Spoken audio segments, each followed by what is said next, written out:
Labor Day 2020, we saw 56 fires, 600,000 acres burned in just 72 hours in the state of Washington. Most of those, including the fire that devastated the town of Malden, were caused by humans. Apple Valley News Now's Emily Goodell tells us state officials are now warning everyone, if you're not careful, we could see something similar happen this 4th of July weekend. Labor Day 2020 saw 56 fires and 600,000 acres burned in just 72 hours in the state of Washington. Most of those were human-caused, including the fire that devastated the town of Malden. What led to that one is that hot, dry condition. The landscape was very, very dry. We had drought-like conditions.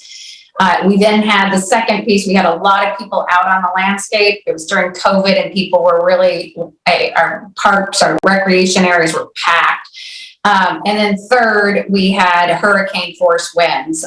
All three of those conditions are possible. All conditions possible over the 4th of July weekend. We could see a fire like we saw during Labor Day firestorm. It'd be easy for us to see 56 plus fires in the first day and another 24 the second day. The good news, DNR is more prepared this season with more resources and coordination at the local level. This year we'll actually be doubling the resources we brought of 10 surplus engines to fire districts to 18. Plus 37 aircraft positioned in high-risk areas across the state. Those are critical for helping us get on fires quickly and contain them and do our best to keep our fires below 10 acres and obviously save lives and save homes. Too often we think there's nothing we can do about these fires, but 80-85% of our fires are caused by humans. And if you're the one who starts a wildfire with an unattended campfire, a dropped cigarette, a dragging chain on the highway, a stray spark during target shooting, or lighting off fireworks,